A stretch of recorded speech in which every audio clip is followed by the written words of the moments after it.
The rain had just started when Elena stood outside the glass doors of the Grand Meridian Hotel, clutching the sleeves of her faded beige coat. The city lights blurred around her, and the cold wind pushed against her thin shoes.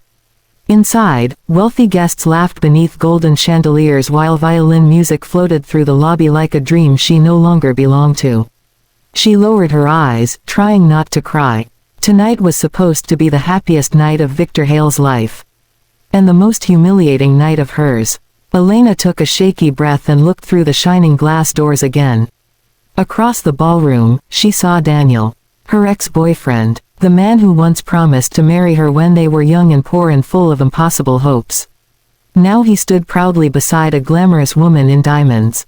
He wore an expensive black tuxedo and smiled like Elena had never existed. 3 years ago, Daniel had left her with nothing but a short message. "I need a better future than this." At the time, Elena had been caring for her sick mother while working double shifts at a bakery. She had no money, no connections, no luxury. Daniel chose ambition instead of love. And tonight, fate had invited them to the same place. Elena looked down at the catering uniform hidden beneath her coat. She was only here because one of the hotel servers had called in sick. She needed the money badly. Her mother's medicine was overdue again. "Miss," a deep voice interrupted her thoughts. Elena turned. A tall man stood near the entrance under the soft glow of the hotel lights. His charcoal gray suit looked perfectly tailored, but there was something tired in his eyes.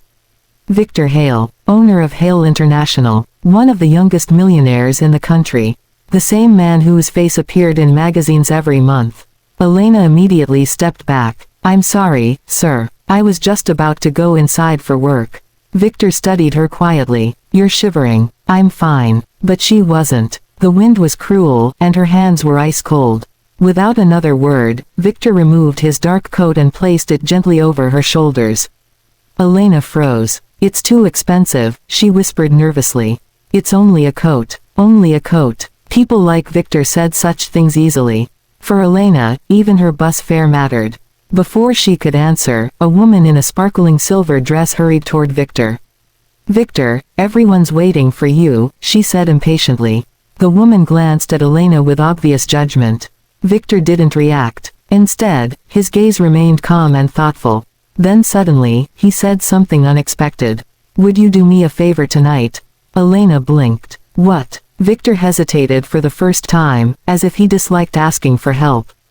"My family won't stop pressuring me about marriage," he said quietly. "The investors invited to this event are worse. They keep trying to introduce me to women all evening." The woman beside him rolled her eyes dramatically. Victor continued, "So tonight, I need someone to pretend to be my girlfriend."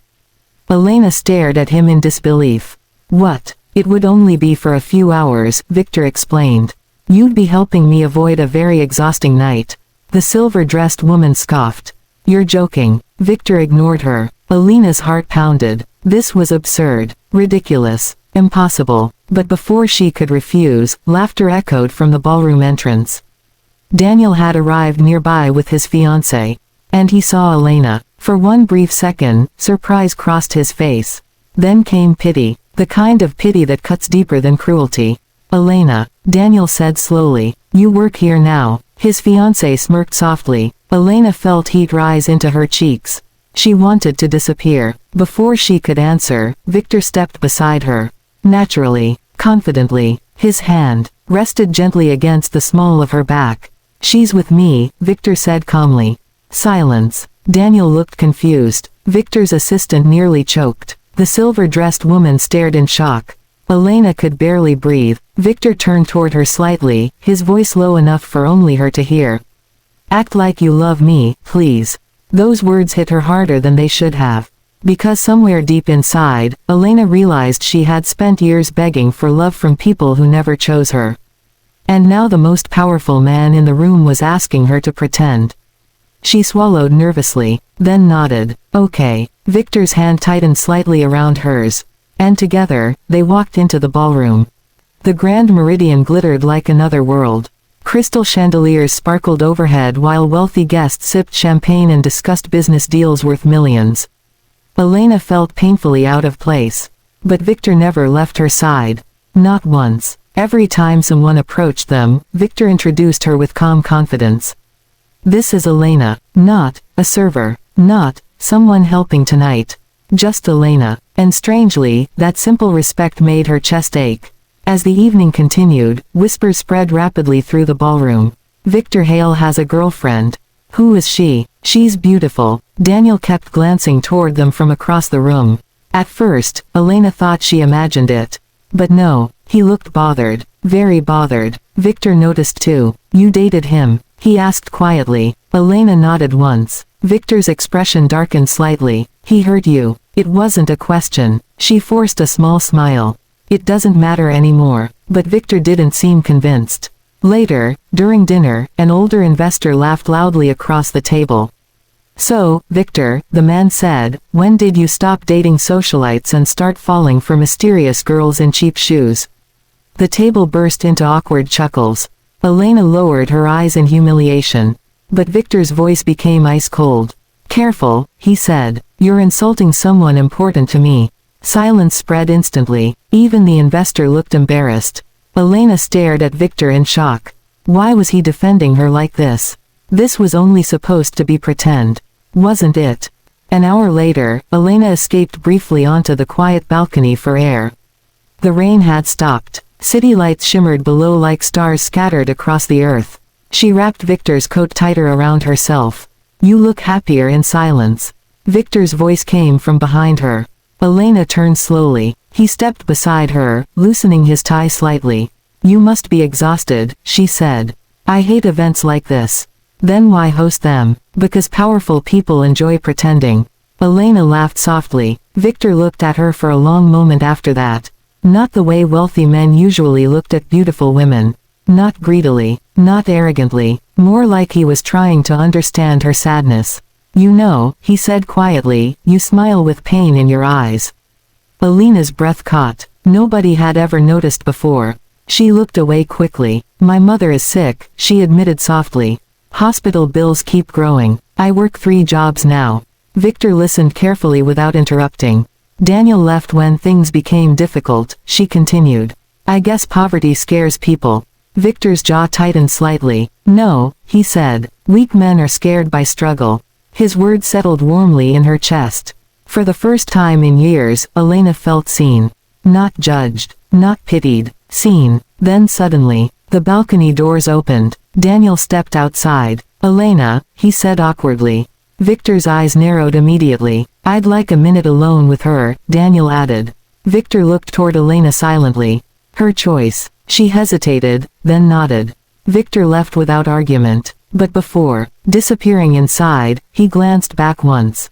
As if making sure she'd be okay. Daniel exhaled heavily after the doors closed. So, Victor Hale, he said bitterly. Seriously, it's none of your business. Daniel looked uncomfortable. I didn't expect to see you tonight. Clearly, his expression softened slightly. You look different. So do you. A painful silence lingered between them. Then Daniel lowered his voice. I made mistakes, Elena.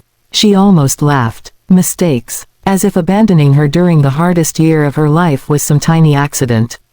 My mother cried for weeks after you left, Elena whispered. Did you know that? Daniel looked ashamed. I was trying to survive too. No, she said quietly. You were trying to climb. His face hardened. And what's wrong with wanting success? Nothing. But you traded love for comfort. Before Daniel could respond, Victor returned. His presence alone changed the atmosphere instantly. Powerful, protective, calm. Daniel straightened awkwardly. Victor stepped beside Elena. Everything all right? She nodded softly. Daniel forced a fake smile. Well, he said, I should get back inside. But before leaving, he glanced once more at Elena. Only now, regret filled his eyes. And Elena noticed. For the first time, she wasn't the one left behind. As the evening ended, guests slowly began leaving the ballroom. Elena finally exhaled in relief. We survived, Victor said dryly. She smiled. Barely. A rare laugh escaped him. And God, his laugh was beautiful. Outside the hotel, the city air smelled fresh after rain. Victor's driver waited nearby. Elena carefully removed his coat. Thank you, she said sincerely. But Victor didn't take the coat immediately. Instead, he asked softly, "Why did you agree tonight?" She hesitated, then told the truth. "Because when you asked me to pretend you loved me, for a second, I wanted to know what that felt like." Victor became very still. The noise of the city faded around them. His eyes searched hers carefully. "You deserve real love, Elena," he said quietly. Her throat tightened painfully. Nobody had ever said that to her before. Not sincerely. Victor finally accepted the coat from her hands. Then he reached into his pocket and handed her a small business card. "My direct number," he said. "If your mother needs help, call me." Elena immediately shook her head. "I can't accept charity." "It isn't charity. Then what is it?" Victor looked at her for a long moment. "Maybe," he said softly, "it's the beginning of something." Before she could answer, he entered the car and drove away, leaving Elena standing beneath the city lights with a racing heart. Over the next few weeks, Elena tried to forget him. She truly did, but Victor kept appearing unexpectedly in her life. One morning, fresh flowers arrived at the bakery where she worked. No note, just white lilies, her mother's favorite. Then came anonymous payments toward hospital bills. Elena panicked immediately and called Victor. "You promised this wasn't charity." Victor sounded calm on the phone. "It isn't." "Then stop helping me." "No." She nearly exploded in frustration. "Why?" His answer came quietly. "Because nobody helped you when they should have." Elena sat speechless after the call ended. Slowly, carefully, Victor began becoming part of her world. He visited her mother in the hospital. Brought soup when Elena worked late shifts. Waited for her outside the bakery in expensive suits while pretending he didn't care that reporters photographed him. The city became obsessed with them. A millionaire dating a poor bakery worker. People loved the story, but Elena remained terrified, because none of this felt fake anymore. And that scared her most. One evening, Victor invited her to dinner at his penthouse. Elena almost refused. She still felt uncomfortable around luxury. But when she arrived, she discovered something unexpected. The massive apartment felt lonely. No warmth, no family photos, no laughter, just silence. Victor noticed her observing the empty rooms. "My father built this place," he explained quietly. He believed emotions distracted successful people. Elena frowned. "That sounds miserable." He was. They ate dinner beside the glowing city skyline. For hours, they talked about everything. Childhood dreams, failures, fear, loss. Victor confessed he spent most of his life surrounded by people who loved his money more than him. Elena admitted she no longer trusted promises. At some point, Victor looked at her across the table with unbearable softness. And Elena realized she was already falling in love. Deeply, dangerously.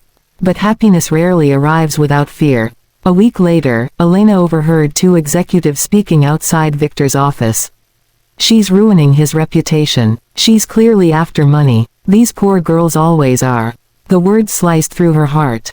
Old insecurities returned instantly. Maybe she truly didn't belong beside him. Maybe people like Victor eventually returned to their own world. That night, Elena pulled away emotionally. Victor noticed immediately. "What happened?" "Nothing, Elena." She looked down. "I think this was a mistake." Pain crossed his face. "The relationship." "There is no relationship." Victor went silent, then very calmly asked, "Is that what you believe?" She forced herself to nod. Because if she admitted the truth, she would break completely. Victor stepped closer slowly. "I spent years surrounded by perfect women," he said quietly. "Models, socialites, daughters of billionaires." Elena kept staring at the floor. "But none of them ever made me feel peace." Her eyes finally lifted toward him. Victor's voice softened. "You do." Tears burned behind Elena's eyes. "But I'm not enough for your world." Victor gently touched her chin. "Then I'll build another world." And in that moment, every wall inside her heart shattered. Elena burst into tears. Victor immediately pulled her into his arms. She cried against his chest for several minutes while he held her carefully, like something precious. Not broken, precious. Finally, she whispered the words she feared most. "I love you." Victor closed his eyes briefly. Then kissed her forehead gently. "I know," he whispered. "And I love you too." Months later, spring sunlight filled the small hospital garden where Elena's mother slowly walked beside Victor. healthy again, laughing again. Elena watched them from nearby with tears in her eyes. Life had changed so quietly she almost couldn't believe it. Victor noticed her staring and walked over. What? She smiled softly. You kept every promise. Victor wrapped an arm around her waist. No, he said, not yet. Before Elena could ask what he meant, Victor suddenly knelt in front of her. Right there in the hospital garden. Nurses gasped nearby. Her mother covered her mouth in shock. Victor held out a small velvet ring box with slightly trembling hands. For the first time since meeting him, the powerful millionaire looked nervous. Elena, he said softly, that night outside the hotel, I asked you to pretend you loved me. Tears filled her eyes instantly.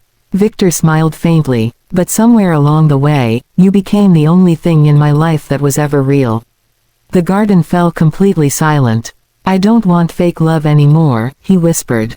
I want mornings with you. Arguments with you. Growing old with you. A tear slid down Elena's cheek. So please, Victor said, voice unsteady now, love me for real.